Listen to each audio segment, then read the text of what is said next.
नमस्कार, आदाब, सत श्री अकाल। स्वागत है आप सभी का आपके अपने यूट्यूब चैनल पर। आप सबके एग्जाम के लिए करंट अफेयर की एक बहुत इंपॉर्टेंट क्लास। जैसे कि आप सबको पता है कि आपका पुलिस कांस्टेबल की एग्जाम डेट आ चुकी है। अब आपको इन्हीं टाइम का यूटिलाइज करना है, अच्छे से पढ़ाई करनी हो और इस बार सिलेक्शन लेकर दिखाना है। तो देखो, अभी हम क्या कर रहे हैं, करंट अफेयर के पहले कुछ ऐसे टॉपिक डिस्कस कर रहे हैं जिनसे जुड़े आपके स्टैटिक जीके के क्वेश्चन भी पूछे जाएंगे। तो भी हाल ही में क्या हुआ है, 18वीं लोकसभा का गठन हुआ है, तो लोकसभा से जुड़े स्टैटिक जीके के क्वेश्चन भी पूछे जाएंगे। इस बार के पॉलिटी में आपको करंट के साथ साथ स्टैटिक जीके के पार्ट के भी क्वेश्चन इस टॉपिक से मिलेंगे।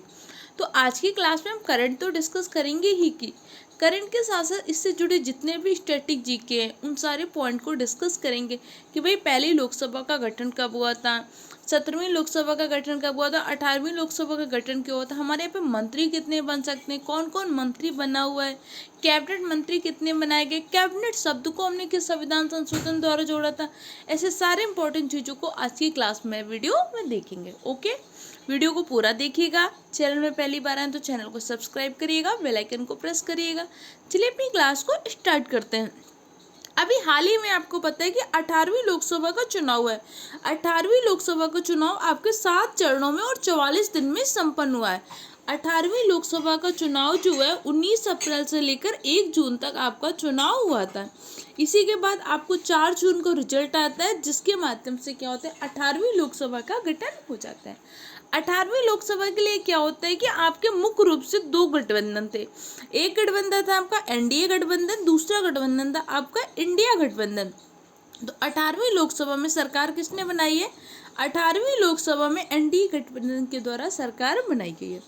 अच्छा, लगातार तीसरे बार हमारे प्रधानमंत्री नरेंद्र मोदी जी बने हैं। अच्छा, अगर प्रधानमंत्री नरेंद्र मोदी जी लगातार तीसरी बार प्रधानमंत्री बने तो इससे पहले भी कोई व्यक्ति है जो लगातार 3 बार प्रधानमंत्री बने? हाँ जी, भारत के पहले प्रधानमंत्री जवाहरलाल नेहरू भी लगातार 3 बार प्रधानमंत्री बने। अच्छा, जो प्रमुख गठबंधन थे, एक गठबंधन था एनडीए गठबंधन, एक गठबंधन था इंडिया गठबंधन। एनडीए गठबंधन की सबसे बड़ी पार्टी कौन सी थी? एनडीए गठबंधन की सबसे बड़ी पार्टी थी भारतीय जनता पार्टी, जबकि इंडिया गठबंधन की सबसे बड़ी पार्टी कौन सी थी? कांग्रेस पार्टी। तो भारतीय जनता पार्टी का गठन कब हुआ था? भारतीय जनता पार्टी का गठन हुआ था 1980 में।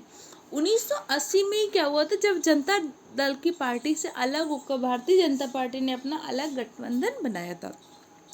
इसी के साथ साथ कांग्रेस का गठन कब हुआ था? 1885 में भारतीय राष्ट्रीय कांग्रेस का गठन हुआ।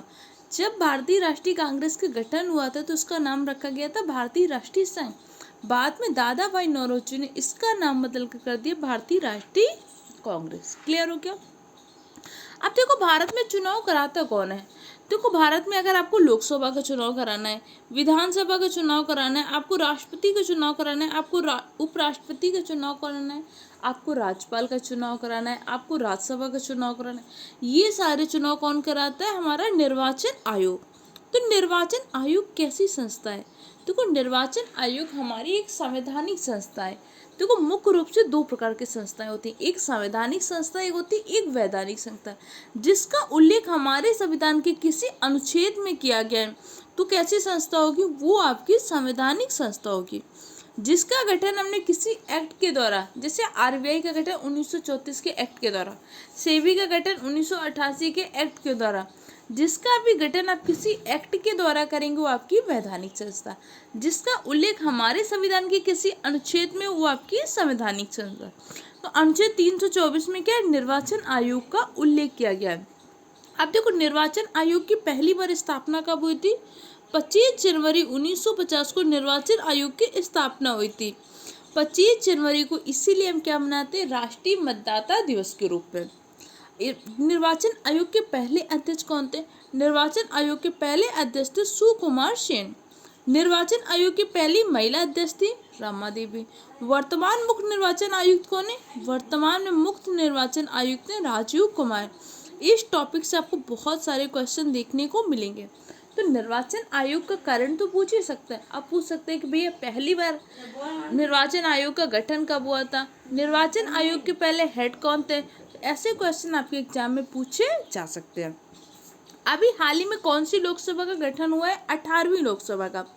अच्छा, 18वीं लोकसभा के लिए हमने कितनी सीटों पर चुनाव कराया था? तो 18वीं लोकसभा के लिए हमने 543 सीटों पर चुनाव हुआ था, जिसमें से कि 542 सीटों पर क्या हुआ, मतदान हुआ है, और एक सीट क्या हो गई आपकी, निर्विरोध चुनी गई थी। कौन सी? सूरत सीट। सूरत सीट से निर्विरोध कौन चुने गए थे? सूरत सीट से आपके मुकेश दलाल जी निर्विरोध चुने गए थे।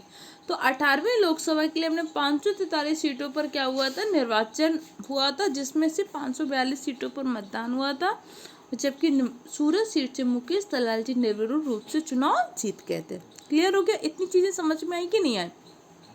18वीं लोकसभा का चुनाव 7 चरणों में संपन्न हुआ था और लगभग कितने दिन चला था? 44 दिन आपका चुनाव चला था। परिणाम कब आया था? 4 जून को आया था। इसमें भारतीय जनता पार्टी को कितनी सीटें मिली थी? भारतीय जनता पार्टी को 240 सीटें मिली थी, और भाजपा का गठबंधन जो था, नेशनल डेमोक्रेटिक अलायंस, एनडीए गठबंधन को कितनी सीटें मिली हैं? 293 सीटें मिली हैं। जबकि इंडिया गठबंधन को कितनी सीटें मिली हैं? इंडिया गठबंधन को 234 सीटें मिली थी। 10 सीटें आपके अन्य दलों ने जीती थी और 7 सीटें आपके निर्दलीय प्रत्याशियों ने जीती थी। अच्छा, 18वीं लोकसभा के चुनाव के साथ साथ हमने क्या किया था? 4 राज्यों में विधानसभा चुनाव भी हुआ है।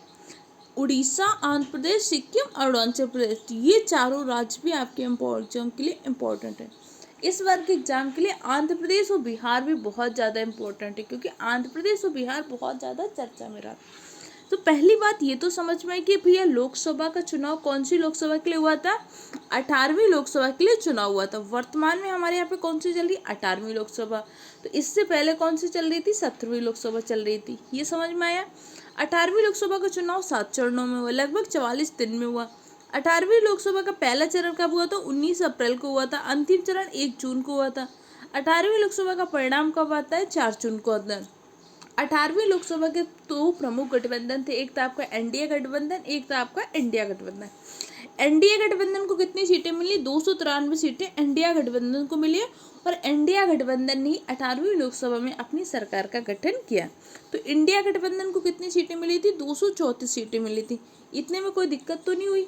अब भाई हमारे यहाँ पे चुनाव कराता कौन है? लोकसभा, राज्यसभा का, इसके साथ साथ आपका विधानसभा का, राष्ट्रपति का, राज्यपाल का चुनाव कराता है आपका निर्वाचन आयोग। निर्वाचन आयोग का उल्लेख हमारे संविधान में कहाँ पे? अनुच्छेद 324 में। निर्वाचन आयोग का गठन कब हुआ था? 25 जनवरी 1950 में निर्वाचन आयोग का गठन हुआ था। निर्वाचन आयोग के पहले अध्यक्ष कौन है? सुकुमार सेन। निर्वाचन आयोग की पहली महिला अध्यक्ष रमा देवी। वर्तमान निर्वाचन आयुक्त कौन है? राजीव कुमार जी। इतने में कोई दिक्कत हो तो पूछ सकते हो कमेंट सेक्शन द्वारा। अब देखो कि भैया अगर आप लोकसभा की बात कर रहे हो तो लोकसभा का हमारे संविधान में कहाँ पे उल्लेख किया गया है? आर्टिकल 79 में क्या किया गया है? संसद का उल्लेख किया गया है। इसी के साथ साथ आर्टिकल 80 में क्या किया गया? आर्टिकल 80 में आपके राज्यसभा का उल्लेख किया गया है। आर्टिकल 81 में लोकसभा का उल्लेख किया गया है।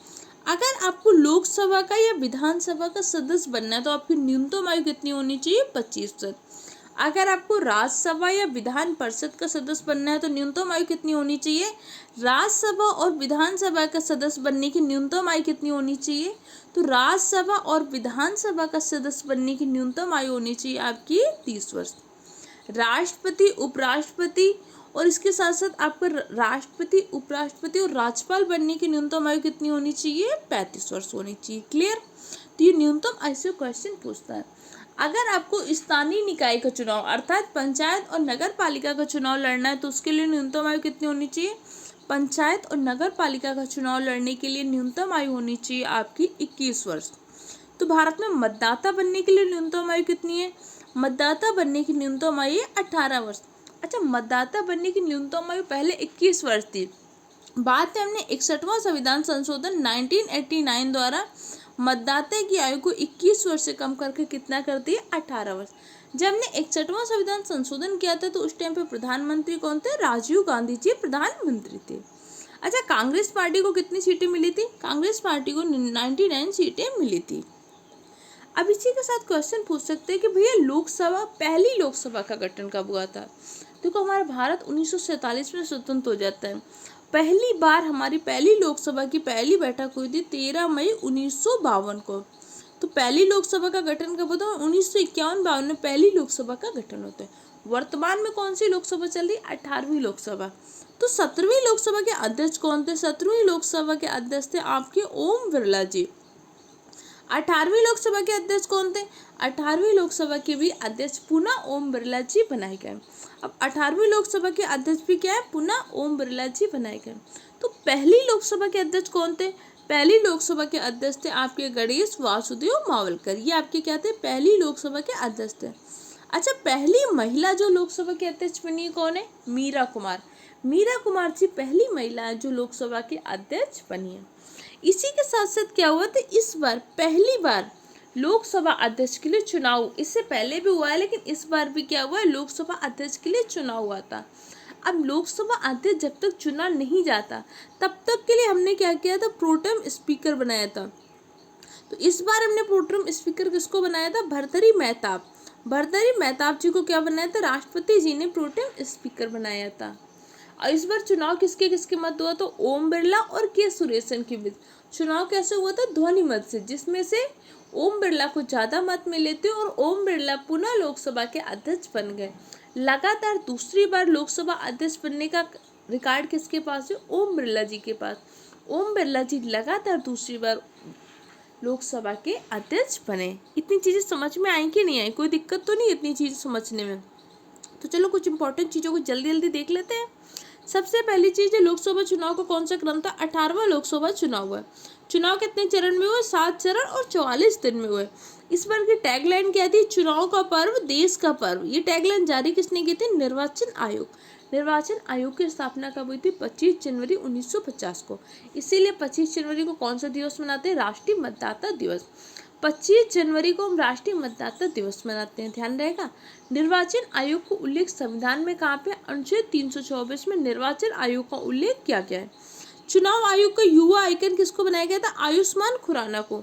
जबकि चुनाव आयोग को राष्ट्रीय आइकन किसने बनाया था? चुनाव आयोग का राष्ट्रीय आइकन हमें बनाया था सचिन तेंदुलकर जी को। देखा होगा इलेक्शन टाइम पर सचिन तेंदुलकर जी का फोन आ रहा था कि भैया वोट दे देना, वोट दे देना। तो राष्ट्रीय आइकन बनाया था हमने सचिन तेंदुलकर को, जबकि आपका युवा आइकन बनाया था आयुष्मान खुराना को।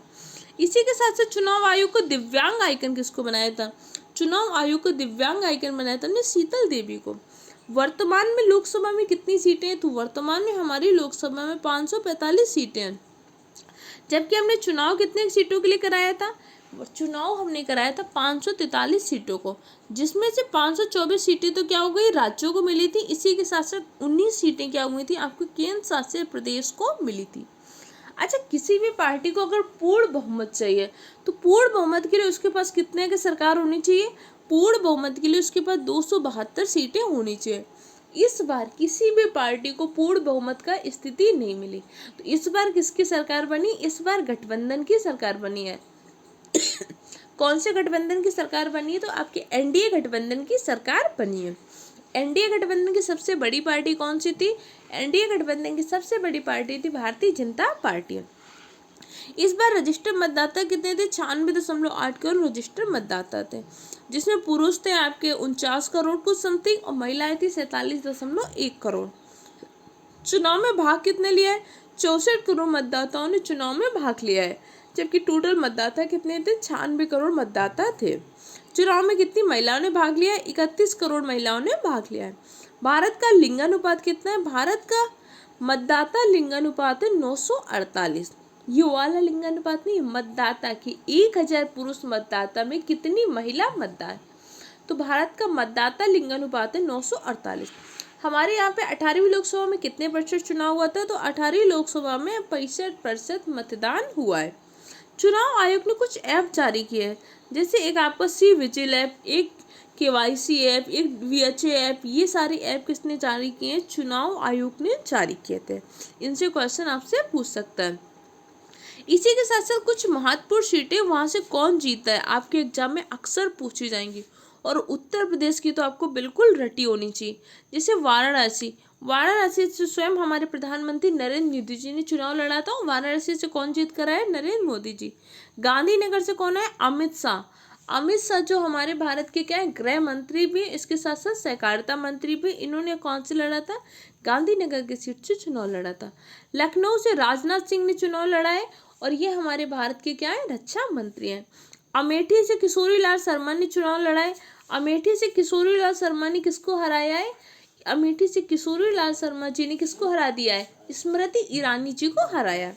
अच्छा, अमेठी का जिला मुख्यालय क्या है? अमेठी का जिला मुख्यालय आपका गौरीगंज, ध्यान रखिएगा, कई बार इनसे क्वेश्चन भी पूछ सकता है।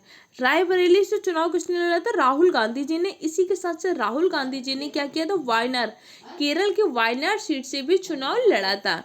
लेकिन अभी राहुल गांधी जी ने क्या कर दिया? केरल की वायनाड सीट की सदस्यता को त्याग कर दिया है। अब राहुल गांधी जी कहाँ से सांसद हैं? तो राहुल गांधी जी आपके रायबरेली से सांसद हैं। इस बार विपक्ष का नेता कौन बना है? विपक्ष के नेता भी बने राहुल गांधी जी। देखो, विपक्ष का नेता बनने के लिए उस पार्टी के पास कुल सीटों में से कितनी सीटें होनी चाहिए? 10% सीटें होनी चाहिए, तभी वो क्या कर सकते हैं? विपक्ष का नेता बन सकते हैं। तो अगर आपको लोकसभा में विपक्ष का नेता बनना है तो आपके पास 50 सीटें होनी चाहिए। इसी के साथ साथ अगर आपको राज्यसभा में विपक्ष का नेता बनना है तो आपके पास 25 सीटें होनी चाहिए, ध्यान रखें। और जो विपक्ष का नेता होता है उसे कैबिनेट मंत्री का दर्जा प्राप्त होता है। उसके पास वो सारे अधिकार होते हैं जो एक कैबिनेट मंत्री के अधिकार होते हैं। अयोध्या से कौन जीता है? अयोध्या से चुनाव जीते हैं आपके अयोध्या प्रसाद जी, जो सपा से समाजवादी पार्टी से चुनाव लड़े थे। इसी के साथ साथ हमने अयोध्या का नाम बदल कर क्या कर दिया? फैजाबाद। अयोध्या का जिला उत्पाद क्या है? गुड़ है। अच्छा, अयोध्या में जो मंदिर बनाया उसके वास्तुकार कौन है? चंद्रकांत सोमपुरा। अयोध्या में जो राम जी की मूर्ति बनी है उसके वास्तुकार कौन थे? अरुण योगीराज। मंडी सीट से हिमाचल प्रदेश, मंडी से कंगना रनौत जी चुनाव जीत कर आए हैं। नगीना सीट से चंद्रशेखर रावण चुनाव जीत कर आए हैं। कन्नौज से समाजवादी पार्टी के अखिलेश यादव चुनाव लड़े थे। मेरठ से आपके अरुण गोविल जी चुनाव लड़े थे। ये वही अरुण गोविल जी हैं जिन्होंने रामायण में राम जी बनकर आए थे। इसी के साथ साथ बहरामपुर से यूसुफ पठान ने चुनाव जीता था। कुछ इंपॉर्टेंट चीज़ों को आज की क्लास में देखा, बाकी किसी डिटेल पॉइंट को अगली क्लास में देखेंगे। वीडियो कैसा लगा फीडबैक दीजिएगा। इसी तरीके से आपको भारत रत्न या और टॉपिक की वीडियो चाहते हो तो कमेंट सेक्शन द्वारा बताइएगा। पढ़ते रहिए, मेहनत करिए, अपने माँ बाप का सपना पूरा करिए।